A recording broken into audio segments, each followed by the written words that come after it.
Hello and welcome to another episode of the MIA podcast, where we explore the whole topic of will Australian manufacturing ever return to the glory days of the 60s.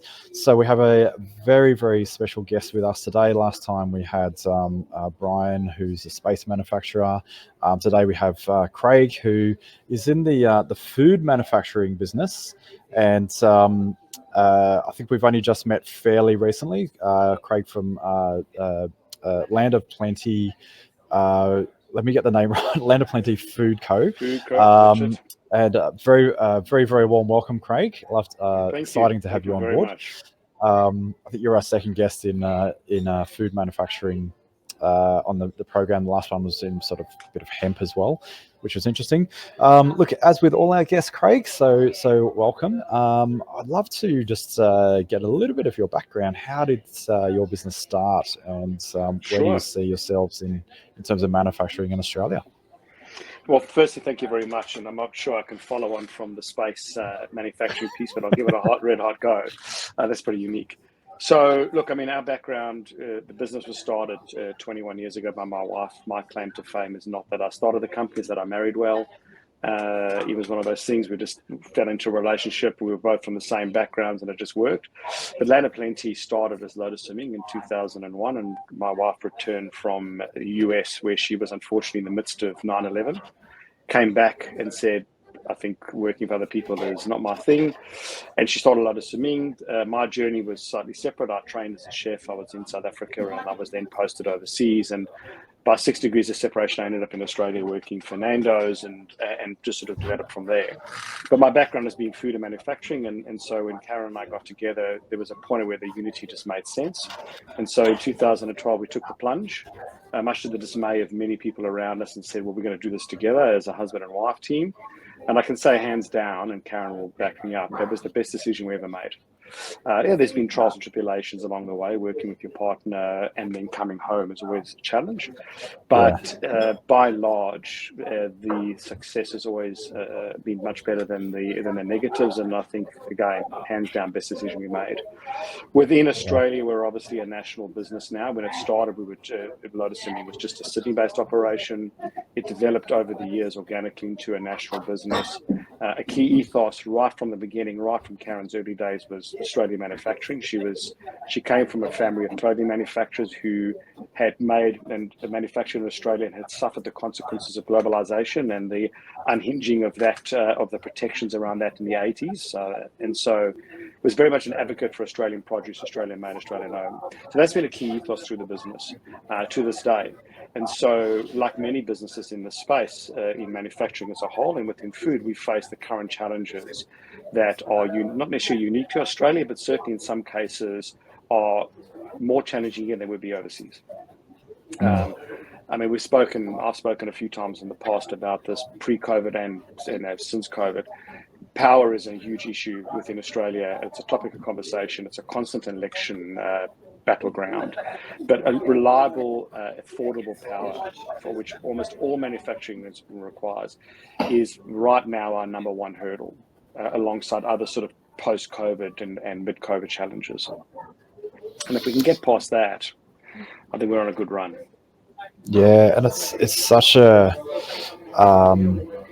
an interesting topic, because I don't think not everyone's shying away from it. I think from the at least the media angle with our election coming up, but it's something everyone looks at Australia and says we're so resource rich in terms of sunshine. We've got the Snowy River scheme. We've got so many opportunities for and wind as well. For power, and you mentioned nuclear as well. Absolutely. We've got an abundance of resources. It shouldn't be an issue. Really. No, it shouldn't. It shouldn't. And I think, we're not politicians, right? I've always maintained, if you're going to make statements on this position, either become a politician or at least be vocal publicly. There's no point. Yeah. I think nuclear needs to be discussed at whatever level. At some point, it's got to be discussed. I think wind and solar, all those are great. I think Australia was behind the 8 ball in terms of making a decision at what point we started embracing alternative energies to find the balance. It is very hard to unhinge coal, and there's no point trying to get into the politics of that now because none of us have enough time to deal with it. But ultimately, if you're going to make that decision, forget our position on power from an environmental perspective. From a manufacturing perspective, we need a source consistently of cost-effective power. However a government finds that, find it. But if you want to make manufacturing great again, deal with the biggest headache we face, with the one that we can't solve ourselves. We can solve our own issues around labor. We can solve our issues around productivity. We can solve our issues around finding affordable warehouses. We can't solve something that's based on a federal or state-based policy. We can't fix that. So that has to be dealt with, I think, certainly. And so people talk about the heydays of the 60s. I wasn't here during that period, clearly. I arrived here in 2001 with a suitcase and a wad full of cash, not a lot. The rand was never very strong against the Aussie dollar.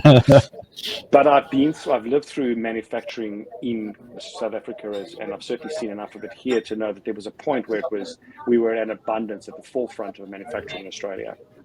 And you only have to look at what happened post in the UK post the wars around coal and how their manufacturing declined to see that there's the same problem here. And it goes back to the heart of the same issue. It's about power. So for us, we can't be, it's very hard for manufacturing to be extremely power efficient. There are just certain aspects we can't ever achieve. It's certainly a goal. A business of our size doesn't have the ability to go and put a ton of solar panels on the roof of the kitchen and go, don't worry, we're off the grid. We're not that big. So businesses like ours, smaller and larger, face the same problem. There are things we can manage in our macro environment and there are things that we can't. And anything related to government policies is very something we can't manage without intervention. And you need strong policy leadership. Yeah, absolutely, 100%. So, look, in terms of power suppliers, do you know, is there anything going on there where there's a layer of support for manufacturing, or is it getting ignored? No, I mean, I think there's certainly not enough at government level. I mean, there are various grants that you can get, and they're great, but they've obviously all got caveats. I think the challenge is that it's an open market, so it should be. It's run by businesses that are profit centers themselves, so it should be. Yep. There isn't a coordinated approach from a government level to find the right balance between shifting to reliable, more carbon neutral power and the way that it is distributed down the networks. I know we have within New South Wales, you have a power authority that makes the decision on power, but ultimately we're at the mercy of whichever power provider we use. And there's no point naming one over the other because they're all operating the same way. If you read any power contract you sign with any provider, 99% of the time there's a clause that allows them to change the wattage rate, the cents per watt, at any time they like. So if you look at wholesale power rates right now, this morning already there's panic in the market. A particular retailer increased their rates by 43% overnight. That's it. Whoa. That's a huge hit to a business. So then you go through the process of finding a new supplier, doing the contracts, doing the rollover. So, I mean, not that power is not the only challenge we face, but it's the one where we have less control ourselves. Yeah, where we need more intervention. As I said, the labour market is a unique COVID thing. It needs intervention, but it's not having a challenge to find staff is not something that occurs all the time. It's a current COVID issue. We all struggle to find staff. Pre-COVID, we had no problems there. But power is a government policy. And so governments need to step in, and it's not about providing a grant or an energy grant or give me $10,000 because that's only year one. You want sustainable business for 20 years, you need to give them sustainable solutions.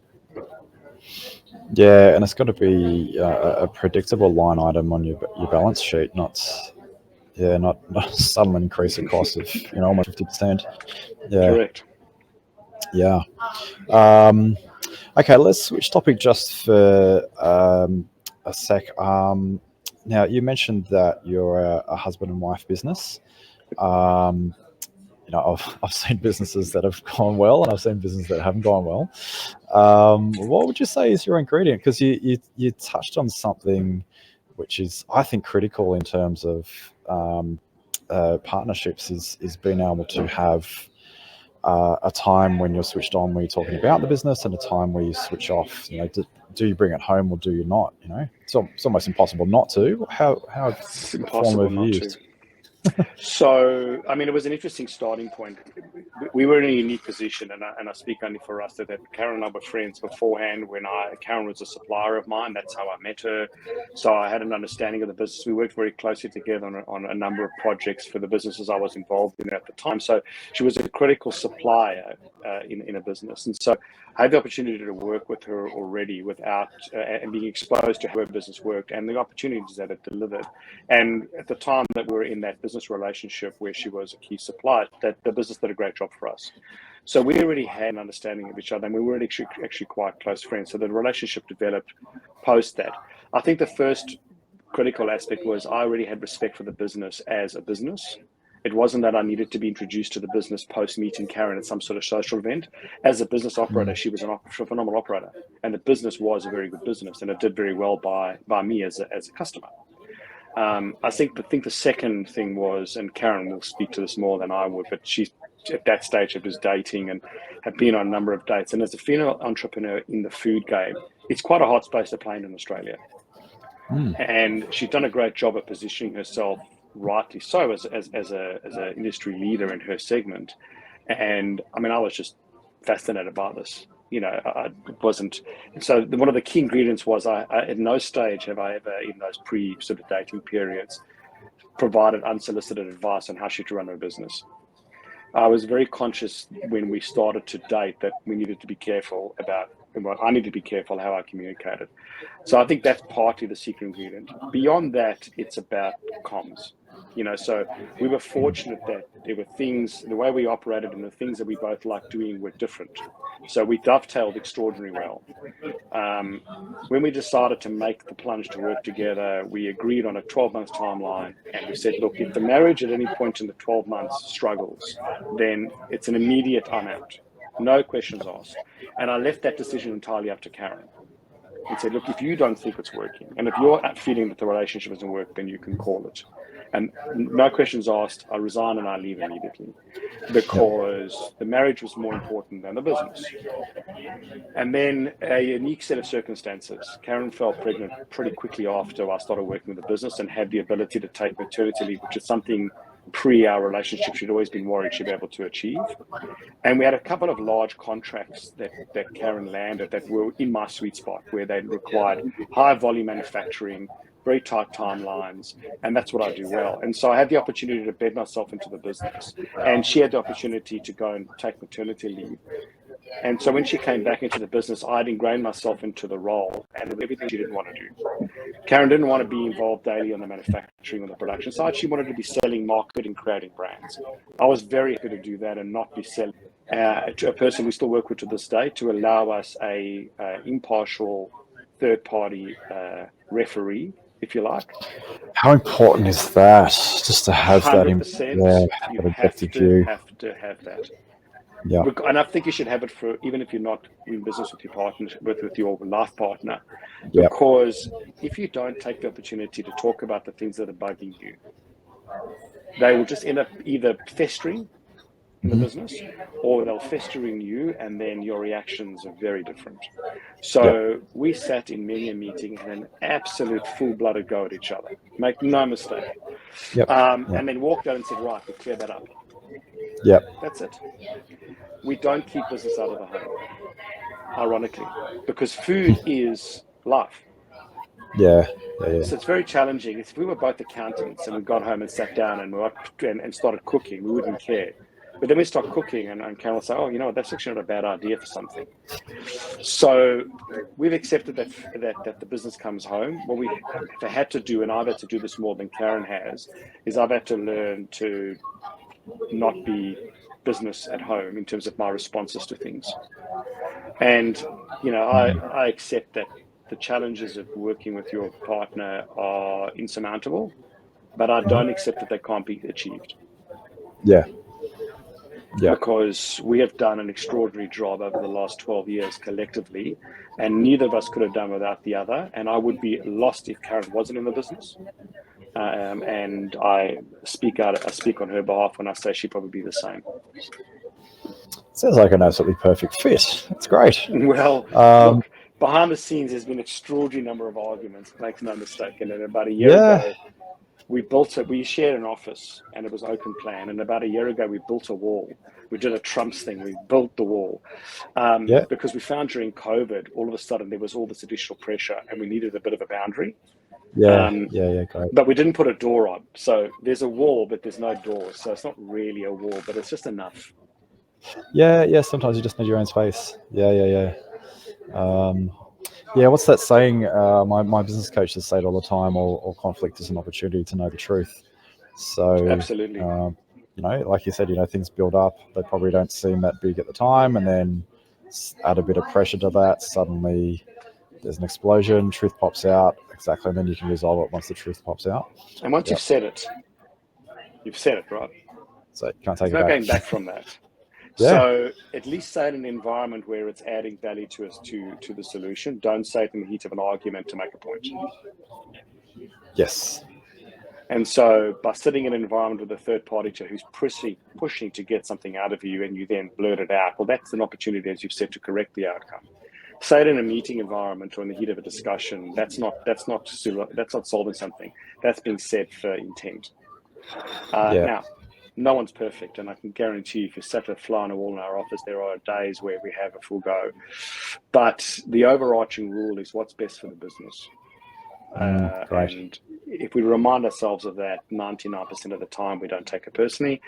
I've had a few moments where I've had to do the old backpedal, as we call it, which is our rule for how you apologize. You've got to do a whole backpedal, and it's a dance, and it's a way of making light of the moment. I won't demonstrate it today, but I've done it a few times because you're not always right. It's true. But ultimately, my wife is the founder of this business, and I never forget that. Yeah. Sounds like a very mature relationship, and we have to acknowledge, no matter how mature the relationship is, stuff happens. So at the end of the day, it's like, are you both heading in the same direction? So yeah, COVID was a very big test of that, I'm sure, for many. Yep. Yes. Yeah. I mean, I have to say, even with our business, my business partner Bernard and I have been working in our own businesses for about 5 years prior, and we founded the business, I think it was about 2 or 3 weeks before COVID hit, which was a great time to kick off a business. Very much so. But it was that weird concept of like, oh, we know each other well, we've been working together, it should just be really easy. And there was times where it was tough, and it did add a whole lot of extra pressure. Communication pressures, decision pressures, staff pressures, the stuff that I think a lot of people had never ever had to prepare for. So.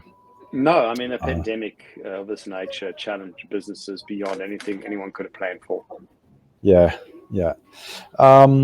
And then now we've got Ukraine crisis and all that sort of stuff. So, I mean, we seem to be lurching from one thing to the other, right? Why can't we just, as a globe, just find a bit of balance for a bit of time? Give us a breathing room. I know.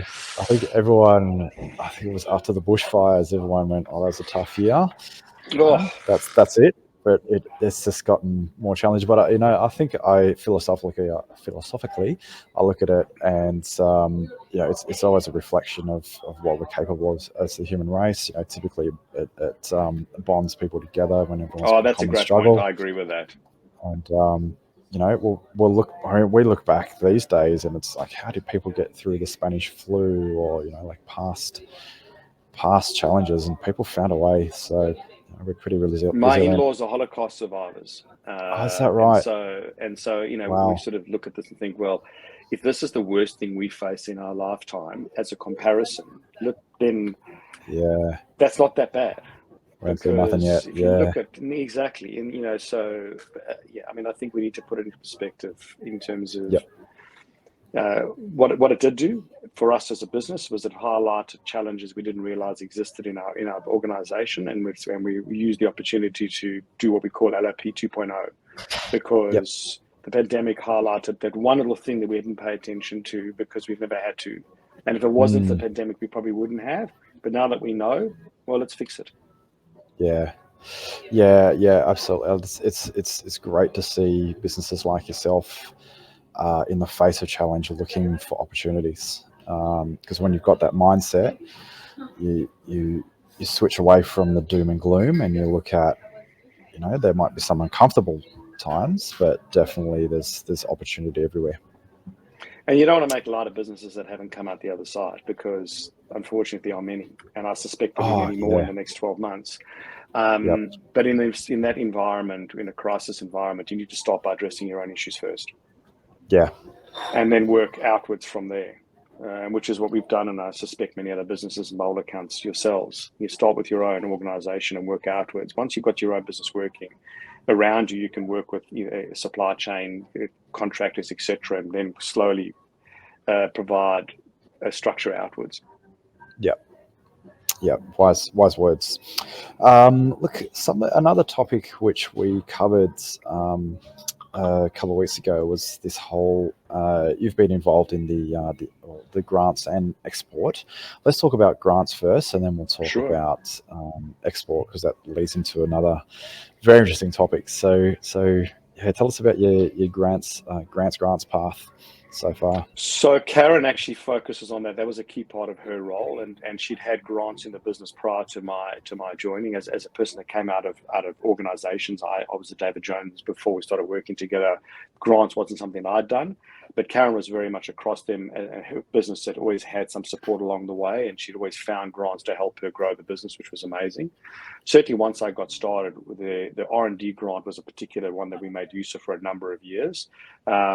From our perspective, yes, it requires a lot of paperwork. Yes, it requires a lot of adherence through the 12-month cycle, but it absolutely provided the support we needed, and undoubtedly allowed us to grow our business. And I can pick 3 or 4 companies on the top of my head who benefited from our ability to use the R&D grant. Qantas most notably, because we spent quite a long time converting product into viable product for Qantas, and it requires capital injection to do so. And we obviously were able to claim that out in the R&D grant. Light and Easy, another customer of ours that has a very long customer conversion cycle, requires a stack of samples and R&D development to end up with one product out of potentially 10. And the recent business of ours, which we bought, called Bondi Yogurt, again benefited from R&D grants. So over the years, we've made significant use of government R&D grants. Each one of those, every year that we've done them, has added value, because the nature of that grant is that approved expenses come back to you in the form of a tax return or tax relief. It allows you to confidently spend money on R&D, knowing that there is something in the background. You're not getting 100% back, and no government should be 100% involved in your business, but you're getting enough back to make you confident to go ahead and do it.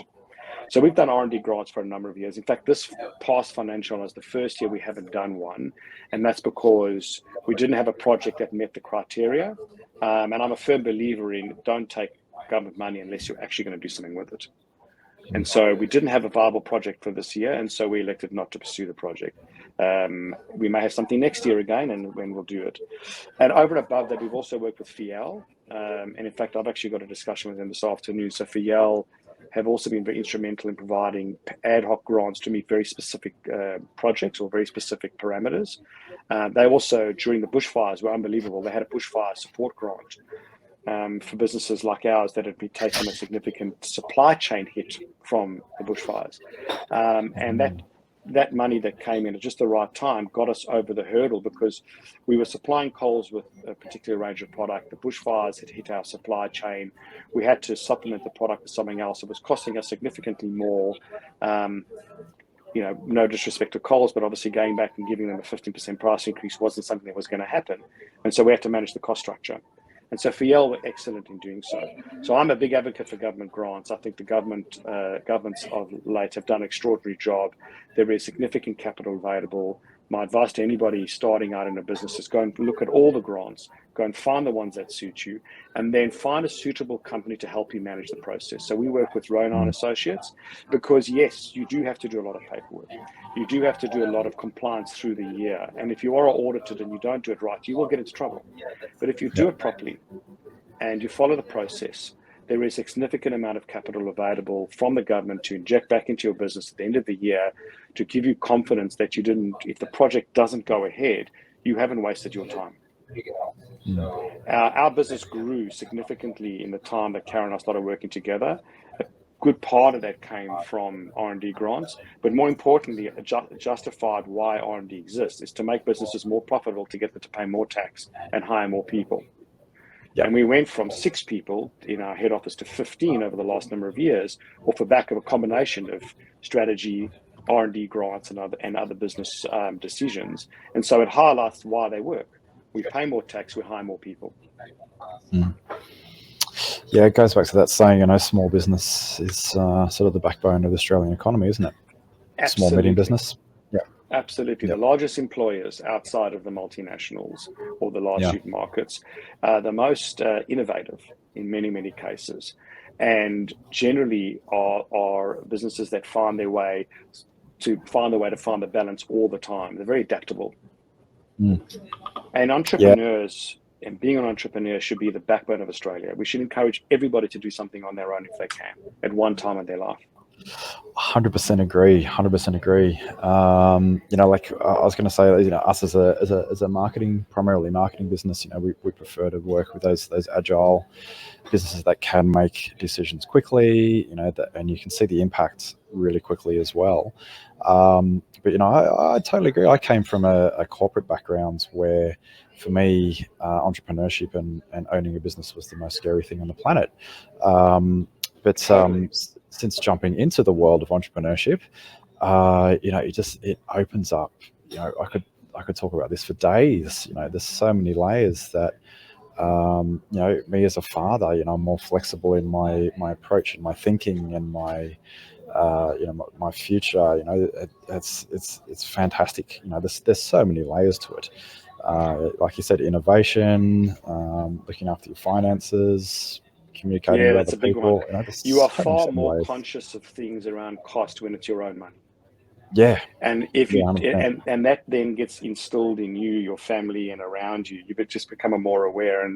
And we live in an environment where I think financial security is obviously a political issue right now, but younger people coming through into the business world today haven't necessarily experienced the challenges that their forefathers did. I mean, my in-laws were here during the 80s with 70% interest rates or 50% interest rate.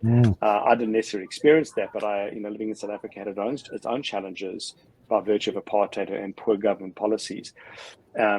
If you're able to manage finances better and you have more authority around how you live your life, that can only bode well moving forward, surely. Yeah, I absolutely agree. I think there's probably at least one generation that's come through who haven't actually experienced a recession yet. No, true. And I don't think I've really experienced one either. I'm not. I've experienced certainly glitches. The global financial fallout, the current challenges, but a recession of the nature of what my parents would have lived through or my grandparents, we haven't seen that. Look, this is sort of this conversation here is sort of what kicked off this whole podcast for me, because my dad's background, he worked in a company that used to create electric motors in Australia, and one of the things with the electric motor industry was that if sales stopped, it means that there's a slowdown in the economy because people don't need as much. There was a lot of product that need electric motors essentially. So he'd predicted 2 years. I remember he's sitting at the dinner table saying we're going to have a recession in about 2 years, and then sure enough, it had happened. So they'd do what they had to do within their business, but I think unfortunately those days are gone. They got bought out by an American company and whatnot and split up. But there was always these indicators of what's going to happen. But I think it's going to be very interesting when we do. I mean, it's got to happen sooner or later. There's so much going on in the across the globe. There's going to be a slowdown in the economy at some point. Who knows how hard it's going to be. But coming back to the conversation of if for people who are running their own business, who it's scary and it's going to be tough. But at the end of the day, we're looking for solutions. When I remember being in the corporate world, it was the biggest fear on the planet was losing a job. So and that was, Totally. like I loved the companies I worked with, but essentially at the end of the day, you're a slave. Yeah, and Because, the challenge is the balance, because global businesses need employees. So I'm not yeah, advocating that we kill all the global businesses. That's not what I'm yeah, saying. exactly, What I'm yeah, saying is, if you have an inkling in you that you want to be on your own, don't leave it. yes, If because you'll be surprised at what you can achieve when your back's against the wall. And mm, I speak for my wife. I didn't start this business, but I can tell you that when she did, she started in her parents' house. She used a cupboard under the stairs as a dry store, and she focused on making 10 phone calls a day to 10 potential customers. Now that really right, is taking on the hard yards. And the only yeah, support that she was financially that she got was that she could stay in the house rent free. That was the deal. yeah, So that's that type of, once you come past that hurdle, there's not a lot that can be thrown at you that you can't find a way to deal with, both in personal and in business.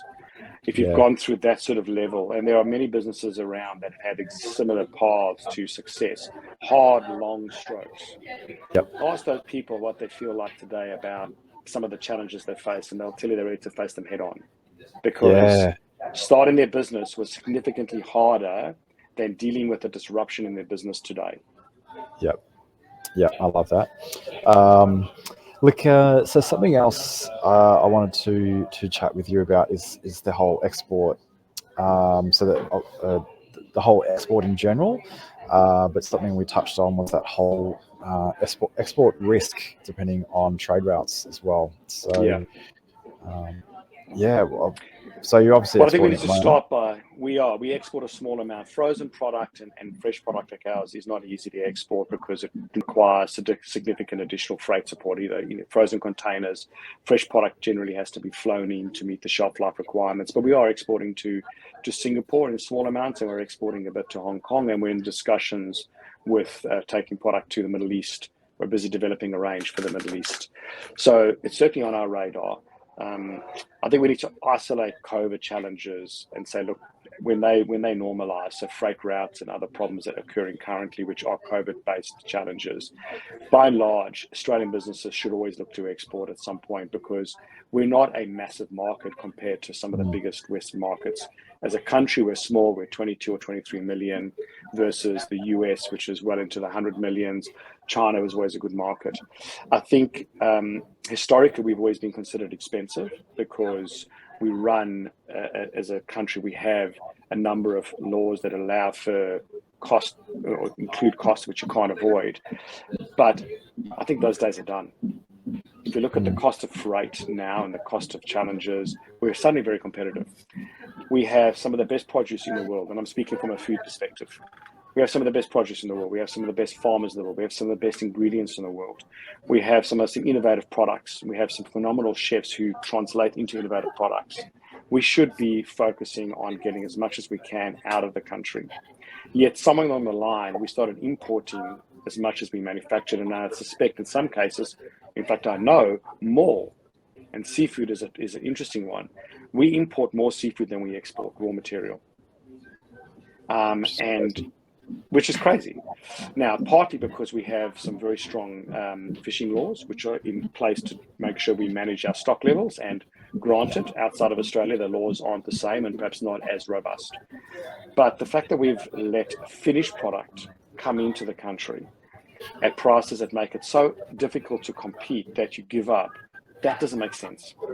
Mm, Now, no one wants to go back to protective border policies around imports, but there must be a better balance. So what is it?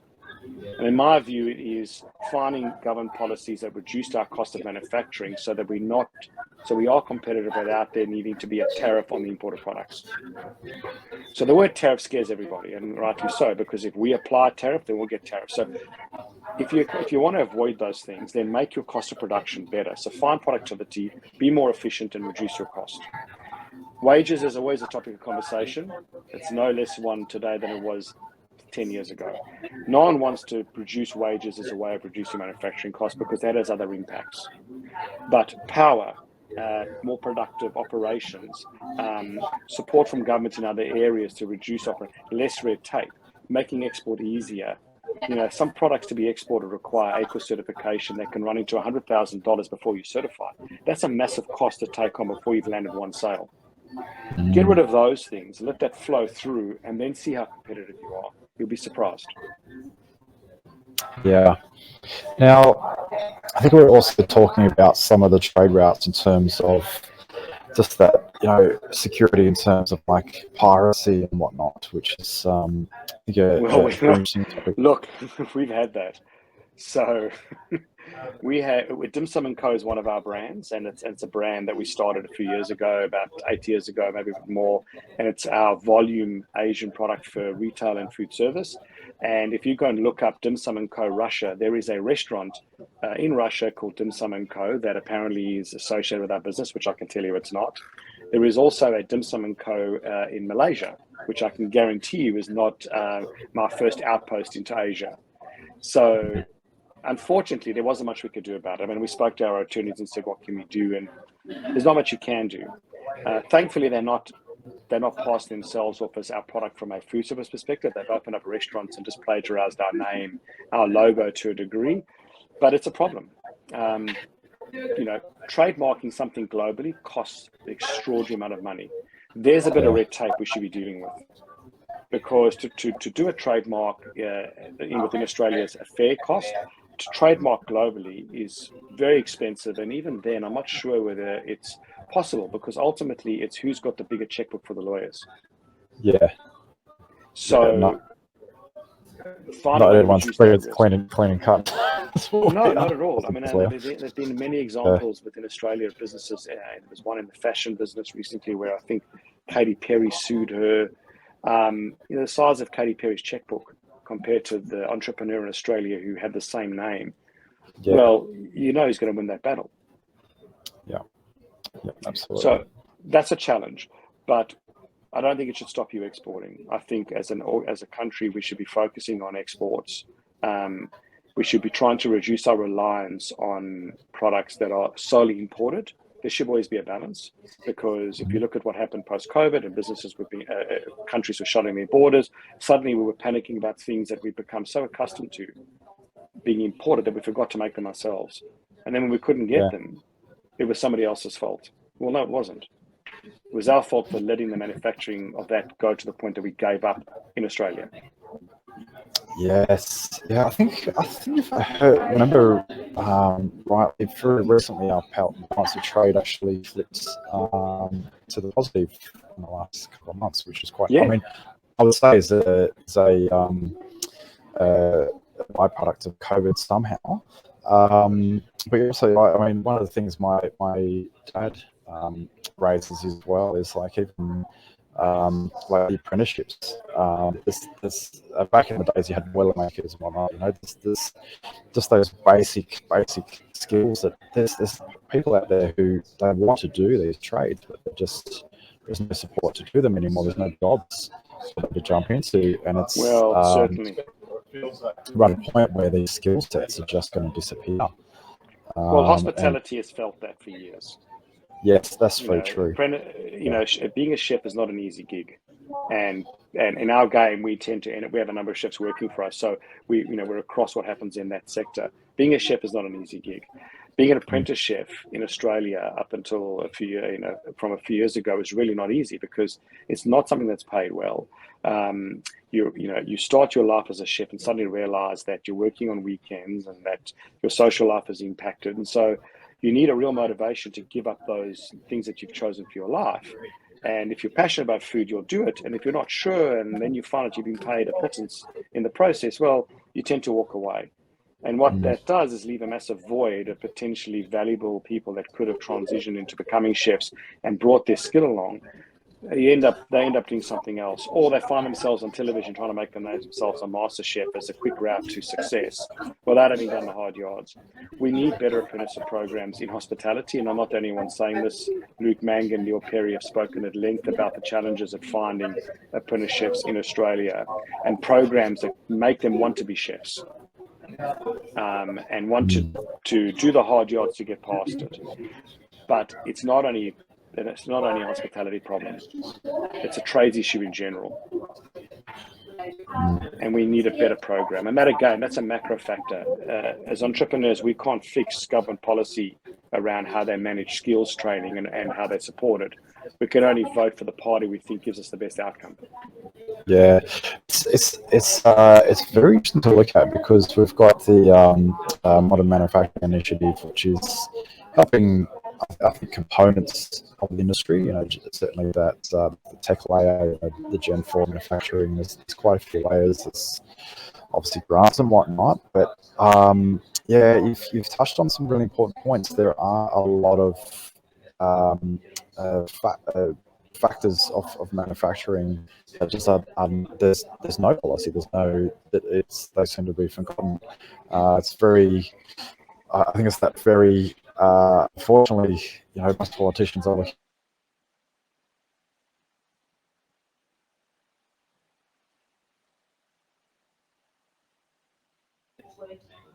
Oh, I think we just I lost you for ourselves. a second, John. That's all right. Dropped out for a second. I agree with you. Yeah. A couple of years ago, they had that. If you recall, there was a big focus on tech, and it was a Labor government, I think, at the time. I could be wrong. We had this big focus on tech, and they were going to make Australia a tech position. They wanted us to replicate Silicon Valley, and there was all this work done. And I'm thinking, well, that's fantastic, because that is the future. But manufacturing already exists. Invest something there, because I appreciate that tech is the way forward, but it doesn't negate manufacturing. We still have to eat. We still have to buy cars. We still have to buy consumable goods. And so it is a part of the future, but it doesn't eradicate the need for manufacturing as a backbone of industry. Yeah. And so if you're going to throw a couple of $1 million at a few ideas that materialize into nothing, and you have this think tank, get a think tank of people that are in the game right now about what they need to take themselves to the next level. Because those businesses exist, and the cost of developing them further would be significantly less than to spend a ton of money on something brand new. In the hopes that you might recreate or reinvent Australia as something different. We are a country with manufacturing. We are a food bowl, and I speak for food. We are a country of entrepreneurs, and manufacturing is in our blood. So there's no point hiding from that. Yep. Totally agree.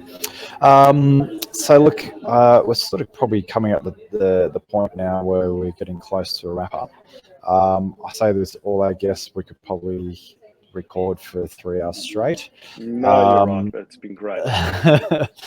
Craig, is there any advice you would give to our listeners who are directly involved in manufacturing? A couple of pointers you would offer advice for them. Well, look, I'll take a couple of points. I think the first one is post-COVID.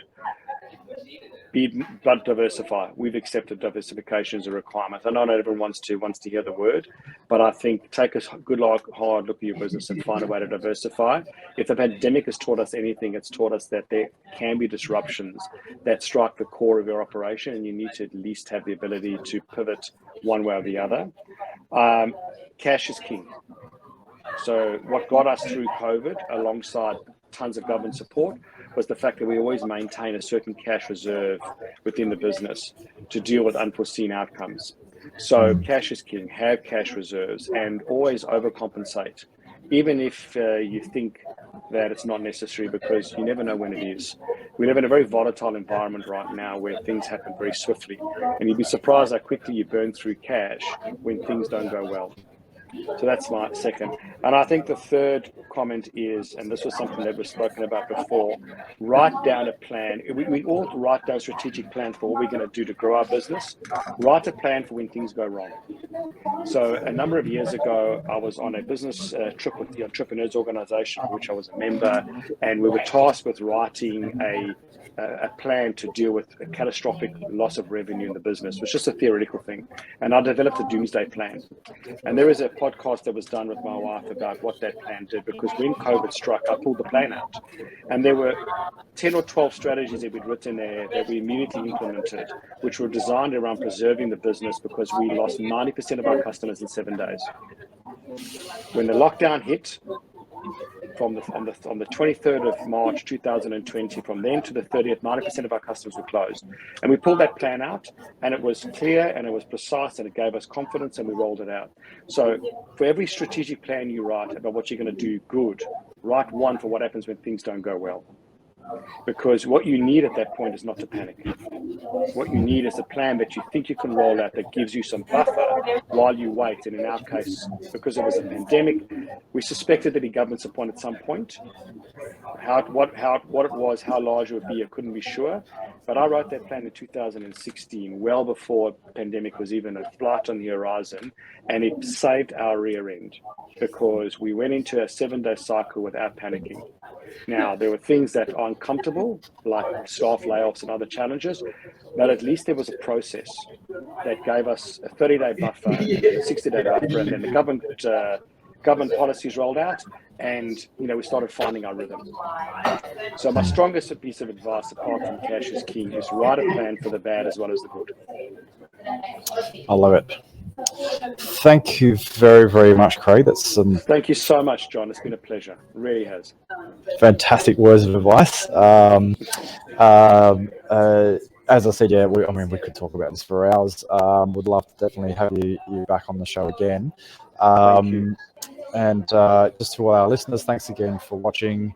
Hopefully you got a huge amount out of this podcast, as we always do. Craig, once again, thank you. We'll see you. We'll get you back on. Thank you very much, Joe. I love the way you think. Thank you. That's very kind. And for all our listeners, we'll see you in our next podcast. Stay watching, and thanks again.